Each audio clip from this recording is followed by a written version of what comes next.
नमस्कार, मैं हूं आपके साथ अंकिता पाल। ब्यूटिंग की शुरुआत करते हैं। यूपी के सीएम योगी आदित्यनाथ की अध्यक्षता में प्रदेश कैबिनेट की बैठक हुई है। मीटिंग में कुल 21 प्रस्ताव रखे गए हैं, जिससे 20 पर मुहर लगी है। इन प्रस्तावों में खेलकूद विभाग, पर्यटन विभाग, वित्त विभाग, चिकित्सक स्वास्थ्य परिवार कल्याण विभाग, आवास एवं शहरी नियोजन सहित आपको बताते चलें कि यहां पर नगर विकास एवं गरीबी उन्मूलन, पर्यावरण जलवायु विभाग, लोक निर्माण, कारागार और गन्ना विकास विभाग के कई एजेंडे शामिल हैं। बैठक को लेकर मुख्य सचिव दीपक कुमार ने एजेंडा जारी किया है।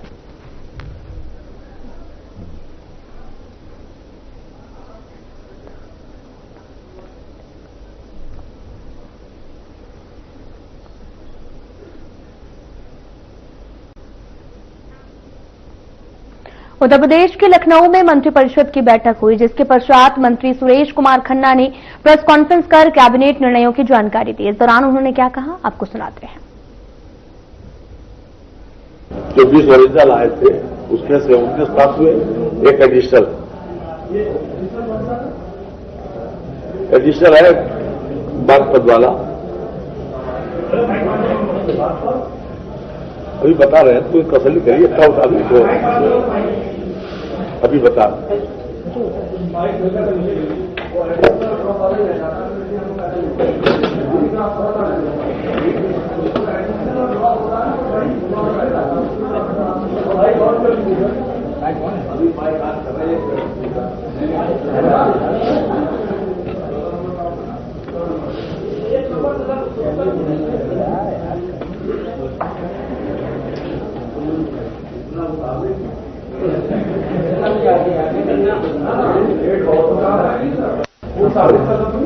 जी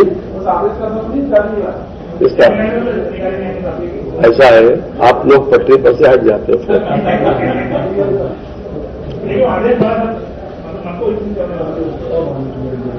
आप तो सामान्य लगा।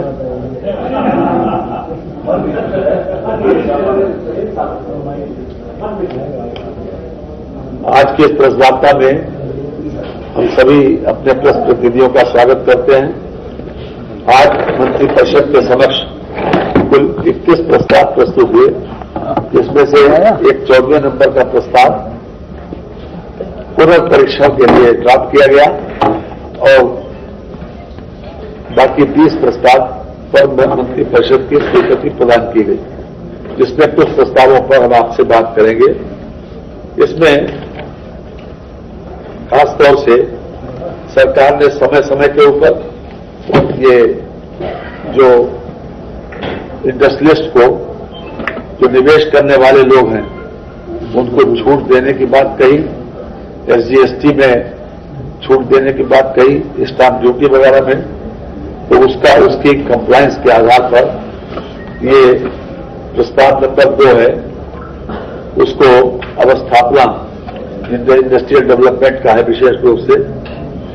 तो जो नीति के तहत जो इंडस्ट्री स्थापित हुई, यह है मेसर्स पसवाड़ा पेपर्स लिमिटेड, जिला Meerut. Messrs Paswada papers limited जी, इनकी एसजीएसटी में जो टर्नओवर के आधार पर इनका जो क्लेम बनता था, वो पहले 1,50,000 1,50,15,711 रुपए का इनको पहले दे दिया गया है। इनका टोटल बनता है 2,15,82,946, जिसमें से 1,50,15,711 का भुगतान पहले कर दिया गया। अब आज मंत्रिपरिषद के द्वारा जो स्वीकृति प्रदान की गई वो है 65,67,235 रुपए। इसकी प्रतिपूर्ति पर मंत्रिपरिषद ने अपनी सहमति प्रदान की है, 65,67,235 रुपए। दूसरा प्रस्ताव भी इंडस्ट्रियल डेवलपमेंट का ही है। इसमें 2017 की प्रोत्साहन नीति के अंतर्गत मुख्य सचिव उत्तर प्रदेश शासन की अध्यक्षता में गठित इंपावर्ड कमेटी की दिनांक 15 मई 25 को संपन्न बैठक में जो संस्तुति की गई, इसमें 2 फर्में हैं। एक messrs KR pulp and papers limited, जिला शाहजहांपुर,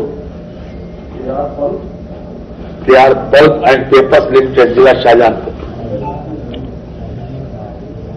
इनके लिए वित्तीय वर्ष 2021-22 तथा 2022-23 व 22-23 की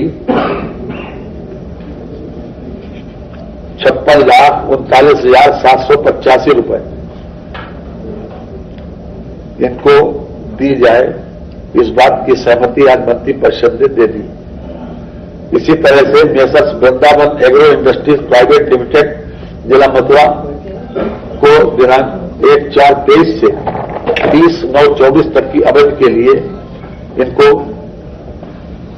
और 67% राज्यांश और 8% निकायांश, इस प्रकार से जो पैसा स्वीकृत हुआ है उसमें भारत सरकार का 76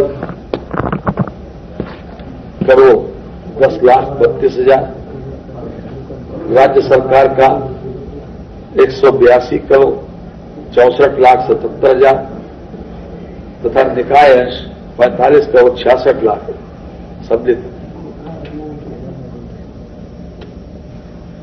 1237.60 लाख जो है वो सेंट्रल चार्ज है, ये सरकार वहन करेगी। 5वां है इसी प्रकार से बरेली की एक अमृत 2 की योजना, उसको भी सरकार ने आज मंत्रिपरिषद ने अनुमोदित कर दिया और यह है 265 करोड़ 95,46,000, ये जीएसटी और सेंटर सहित है। इसमें भी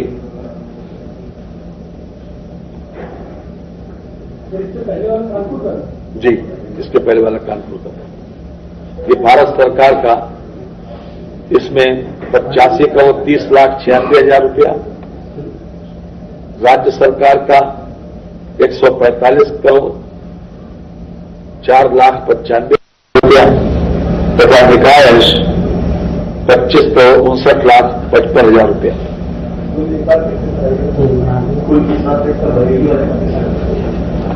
265 करोड़ 95,46,000। ये बरेली के 92% जनसंख्या को पेयजल आपूर्ति आच्छादित हो जाएगी और इसमें 9 लाख जनसंख्या लाभान्वित होगी।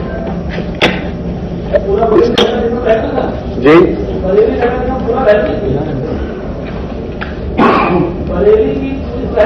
जी हाँ 9 लाख पॉपुलेशन प्रभावित होगी।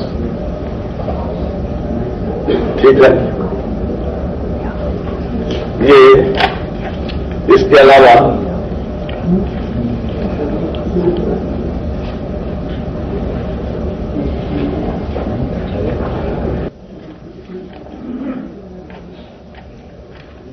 कानपुर में, जनपद कानपुर में नगर स्थित 14/112 civil lines the Georgina McRobert memorial hospital की 45,000 वर्ग मीटर नजूल भूमि को मल्टी स्पेशलिटी अस्पताल स्थापित किए जाने हेतु कानपुर विकास प्राधिकरण को हस्तांतरित किए जाने के संबंध ये है जी, ये 7 नंबर का है। ये 45,000 वर्ग मीटर जमीन जो है नजूल भूमि की, अब हॉस्पिटल जो है अभी तक इसमें था वो नजूल की जमीन पर, अब मल्टी स्पेशलिटी अस्पताल स्थापित किए जाने के लिए कानपुर डेवलपमेंट अथॉरिटी को ये ट्रांसफर की जा रही है। जी नहीं, गवर्नमेंट हॉस्पिटल तो अब पीपीपी मोड पर देने की बात हुई है। अब वो पड़ा हुआ था, परित्यक्त पड़ी हुई थी बहुत दिनों से, तो उसी का था पहले, अब नहीं। हाँ, ये कानपुर की भूमि जो है वो डेवलपमेंट अथॉरिटी को ये ट्रांसफर हो रही है, वो पीपीपी मोड के ऊपर इसमें मल्टी स्टोरी अस्पताल जो है बनाएंगे। इसमें खास तौर से जो निर्देश दिया गया है कि 30 साल के लिए लीज पर दी जाएगी और 30 साल के लिए 2 बार इसका रिन्यूअल का भी प्रोविजन किया जाएगा डेवलपमेंट अथॉरिटी के द्वारा। वो अपना ऑप्शन करके पीपीपी मोड के ऊपर मेडिकल सुविधाओं को बढ़ाने के लिए ये दी जाएगी। इसके अतिरिक्त ये doctor Sampurnanand sports stadium Sigra Varanasi के संचालन, प्रबंधन एवं रखरखाव तथा तत्संबंधी राष्ट्रीय उत्कृष्टता केंद्र हेतु भारतीय खेल प्राधिकरण द्वारा उपलब्ध कराए गए अनुबंध पत्र के संबंध में ये अपने आप में भारत सरकार से और हर प्रकार से उनको सुविधा दी जाए, इस तरीके की वो उन्होंने लगभग 1/3 बार का एमओयू किया गया है। और उससे जो उत्तर प्रदेश का खिलाड़ी है, खासतौर से उनको नेशनल लेवल पर और अंतर्राष्ट्रीय स्तर पर जब बेहतर कोच मिलेगा उनके माध्यम से, तो उनको कम्पीट करने में जो विश्व के जितने चाहे वो ओलंपिक गेम्स हों या फिर दूसरे तरीके के गेम्स हो, अंतर्राष्ट्रीय प्रतियोगिता में उनको बेहतर परफॉर्म करने का मौका भी मिलेगा। इससे जो उसका स्टेडियम की 1/3 भाग वो किया गया। अभी तक जो राष्ट्रीय और अंतर्राष्ट्रीय स्तर के जो खिलाड़ी हैं उनको प्रैक्टिस करने या जो ट्रांजिट टाइम है उनका यातायात जितनी देर में वो आवागमन करते हैं उसके लिए उनको छुट्टी लेना पड़ती थी। अब उनकी उसी सैलरी में उनको इस प्रकार की व्यवस्था कर दी गई है। आज मंत्री परिषद ने इस पर स्वीकृति दे दी गई है कि जो अंतर्राष्ट्रीय पदक विजेता सीधी भर्ती नियमावली 22 के अंतर्गत सेवायोजित खिलाड़ियों द्वारा राष्ट्रीय अंतर्राष्ट्रीय खेल प्रतियोगिताओं, प्रशिक्षण या खेल शिविरों में प्रतिभाग किए जाने की स्वीकृति देने तथा संगत अवधि सेवा काल माने जाने के संबंध में कोई व्यवस्था नहीं है, क्योंकि भारतीय सेवा नियमावली में अवकाश संबंधी व्यवस्था नहीं रखी जाती। इससे संबंधित खिलाड़ियों को अनुमति प्राप्त करने में समस्या होती थी। तो अंतर्राष्ट्रीय और राष्ट्रीय स्तर के खिलाड़ियों को अब प्रतियोगिताओं, प्रशिक्षण शिविर आदि में प्रतिभाग किए जाने की अवधि के आवागमन में लगने वाले समय सहित कर्तव्यार्थ अवधि ड्यूटी माने जाने के संबंध में जो उनको इस बात का अनुमति मिल गई कि वो लोग अब इस आधार के ऊपर अपने विभागाध्यक्ष से अनुमति लेकर जा सकते हैं। तो ये भी अपने आप में खिलाड़ियों को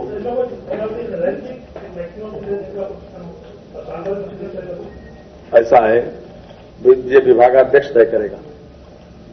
वो अपने आप अप्लाई करेंगे, वो आवश्यक समझेंगे, दे देंगे, लेकिन एक अनुमति, एक व्यवस्था कर दी गई कि ताकि उन लोगों को ये दिक्कत न हो। अब जो लोग जो अंतर्राष्ट्रीय स्तर पर, राष्ट्रीय स्तर पर खेलते हैं तो उनका जो जुनून होता है, केवल जुनूनी आदमी वहां तक पहुंच पाता। तो जुनूनी आदमी ये थोड़ी करेगा कि यहां से क्या नाम आपसे छुट्टी लेगा और उसके बाद कोई और काम करेगा, वो तो यही करेगा। इसलिए ये मान के चला जाता है। वैसे भी विभागाध्यक्ष को इस बात के लिए वो कर दिया गया। ठीक है। इसके अलावा अंतर्राष्ट्रीय विजेता हो गया क्वेश्चन है।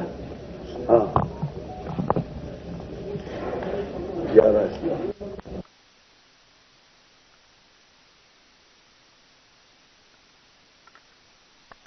किसको बता तो है।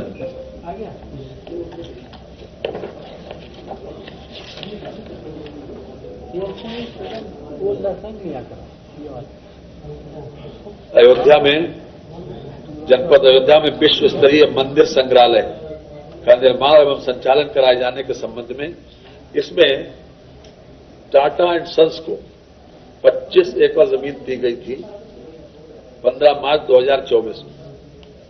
लेकिन उन्होंने एक मीटिंग में इस बात के लिए 20/5/25 को जनपद अयोध्या में एक मीटिंग हुई थी, उसमें उन्होंने मांग ये की थी, 25 एकड़ दी गई थी पहले एक म्यूजियम बनाने के लिए। तो उन्होंने ये अपेक्षा की टाटा एंड सन्स ने कि इसमें हमारे लिए स्थान कम पड़ेगा, जो उनका बहुत बृहद दृष्टिकोण है, उसके हिसाब से उन्होंने जमीन को बढ़ाए जाने के लिए जो आग्रह किया था। तो उसी संदर्भ में अब जो नया लीज एग्रीमेंट जो है वो इस बात के लिए हुआ है कि अब 52.102 एकड़ विश्व स्तरीय मंदिर संग्रहालय के निर्माण हेतु उनको जमीन दी जा रही है। ये नजूल की भूमि है 52.102। ये विश्व स्तरीय संग्रहालय का निर्माण वो करेंगे।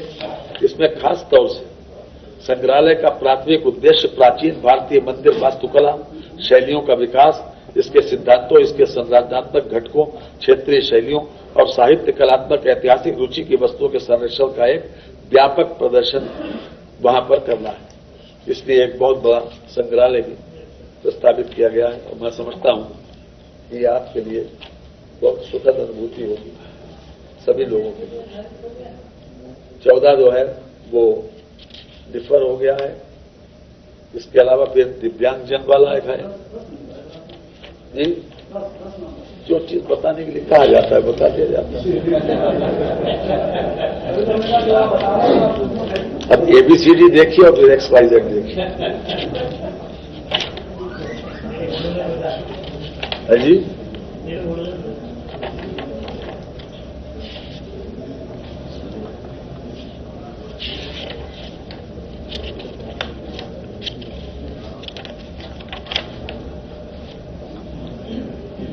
ये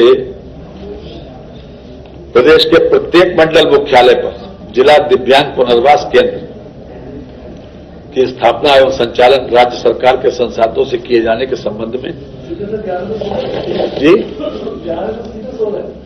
जी ये एक व्यवस्था खास तौर से दिव्यांगों के लिए ये की जा रही है कि मंडल मुख्यालयों पर इस प्रकार का एक दिव्यांग पुनर्वास केंद्र स्थापित किया जाए। इसमें खास तौर से जो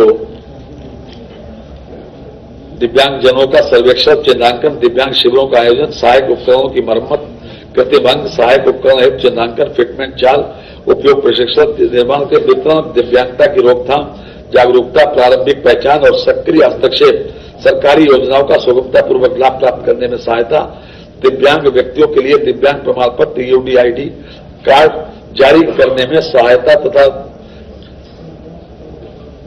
परामर्श, फिजियोथेरेपी, स्पीच थेरेपी आदि प्रदान किया जा सकेगा।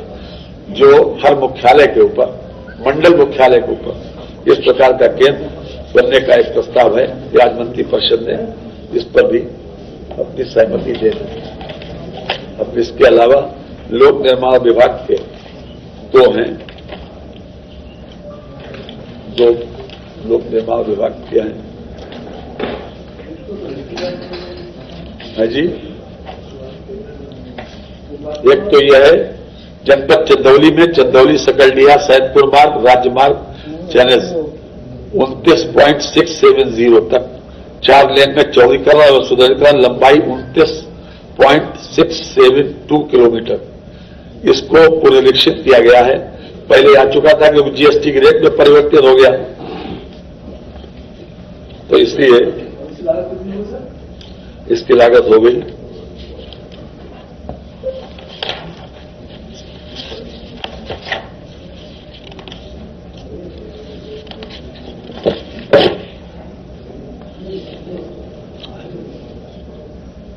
पुनरीक्षित लागत हो गई 4,91,47,24,000।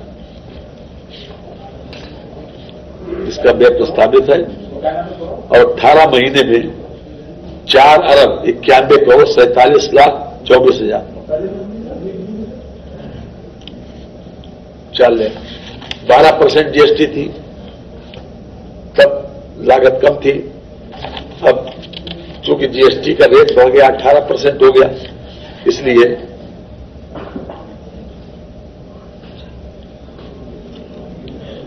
इसमें 20 करोड़ रुपए तो कम भी हुआ है।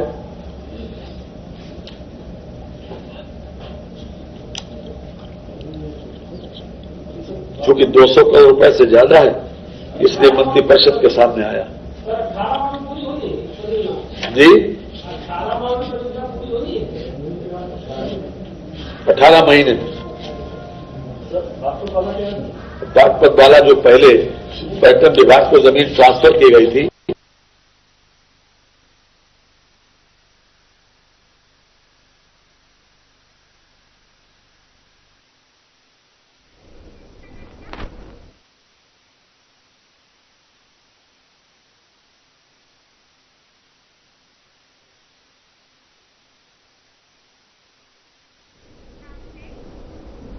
हरियाणा के झज्जर में अंडमान का भव्य भंडारा और मूर्ति प्राण प्रतिष्ठा समारोह का आयोजन किया गया, जिसमें यूपी के सीएम और आपको बताते चलें कि गोरक्षापीठाधीश्वर महंत योगी आदित्यनाथ ने भी शिरकत की। इस मौके पर सीएम योगी ने सभा को संबोधित किया।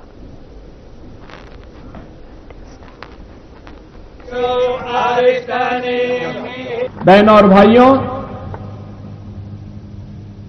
भारत के सनातन धर्म की परंपरा दुनिया की सबसे प्राचीन परंपरा है। एक ऐसी परंपरा जिसने मानव को मानव बनाने में और इस चराचर जगत के कल्याण का मार्ग अपनी साधना से, अपनी सिद्धि के माध्यम से प्रशस्त किया था। अलग अलग उपासना विधियां पंथ और संप्रदाय के रूप में सनातन धर्म के अलग अलग दर्शन और उससे उपजी भी ज्ञान की नई पद्धतियों का आधार रहा है। ये उसमें विभाजन के कारक नहीं थे। एक विशिष्ट दर्शन, उसकी ज्ञान की विशिष्ट पद्धति को आगे बढ़ाने वाली, समाज का मार्गदर्शन करने वाली, जिस प्रकृति का व्यक्ति है उसके अनुरूप साधना पद्धतियों का विकास और उसके अनुरूप दर्शन देने की ये पद्धतियां रही हैं।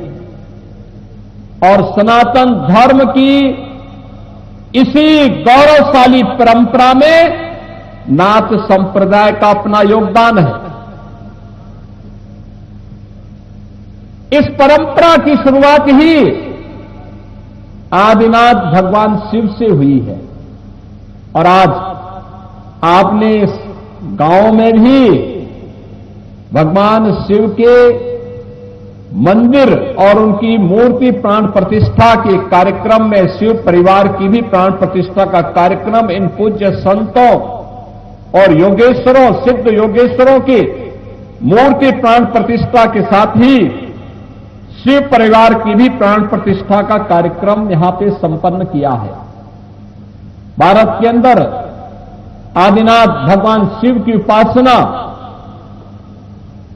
एक निराकार ब्रह्म के प्रतीक के रूप में पूरे देश में उत्तर से दक्षिण तक, पूरब से पश्चिम तक, कहीं भी आप जाएंगे भगवान शिव की उपासना इसी रूप में हम सबको देखने को मिलती है। याद करिए,